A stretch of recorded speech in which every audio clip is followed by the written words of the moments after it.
அன்றைக்கி தான் நான் வந்து தெரிஞ்சேனே. அது வந்து அப்படியே மிரண்டு போய் அது என்ன சொல்கிறது, ஸ்தம்பித்து போய் நின்றுட்டேன். அந்தளவுக்கு அழகு, அழகுனா அழகு, அப்படி ஒரு அழகு. ஆனால் வந்து சும்மா சொன்னாங்க, அழகுனா முருகல் தான் அப்படின்னு. அதுக்கேற்ற மாதிரியே அழகு, அப்படி ஒரு அழகு அவர். நீங்கள் போய் பார்க்க முடிஞ்சால் பாருங்கள், வர ஷஷ்டி 2025 ஷஷ்டியில். அப்போ வந்து தெரியும் உங்களுக்கு நான் ஏன் அப்படி சொல்கிறேன் அப்படின்னு. எனக்கு இந்த மாதிரி என்னெல்லாம் பண்ணுறாங்க இதெல்லாம் வந்து வேடிக்கை பார்க்குறது ரொம்ப பிடிக்கும். கோவிலில் போய் வழிபாடு பண்ணுறதும் ரொம்ப பிடிக்கும். அதே மாதிரி ரொம்ப நேரம் இருக்கணும்னு நினைப்பேன். தர்காவுக்கு போனாலும் அப்படி தான். தர்காவுக்கு இல்லை பள்ளிவாசலுக்கு போனாலும் ரொம்ப நேரம் இருக்கணும்னு பார்ப்பேன். வந்து உடனேலாம் வர மாட்டேன், ரொம்ப நேரம் டைம் எடுப்பேன். அதே மாதிரி சர்ச்சுக்கு போனாலும் அப்படி தான்.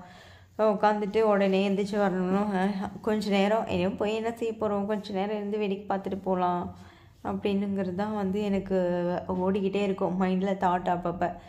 இல்லாட்டி வந்து அப்போ தான் ஒரு சாட்டிஸ்ஃபேக்ஷனாக இருக்கும், இல்லாட்டி அந்த ஒரு சாட்டிஸ்ஃபேக்ஷனே இருக்காது, அந்த மாதிரி இருக்கும்.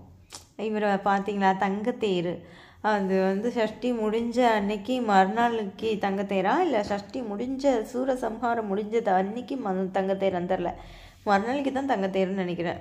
திருக்கல்யாணம் பண்ணுவாங்கள்ல மறுநாள், ஏழாம் நாள் தான் வந்து தங்கத்தேர்னு நினைக்கிறோம். ஐயோ அவ்வளோ அழகு. ஆனால் நாங்கள் போய் பார்க்கல, பார்த்துருந்துருக்கலாம். ஆனால் பக்கத்தில் தான் இருக்கோம், ஆனால் போய் பார்க்கல. இதுதான் வந்து திருக்கல்யாணமா என்னன்னு தெரியல. இவரும் வந்து அலங்காரம், செம்ம அலங்காரம்.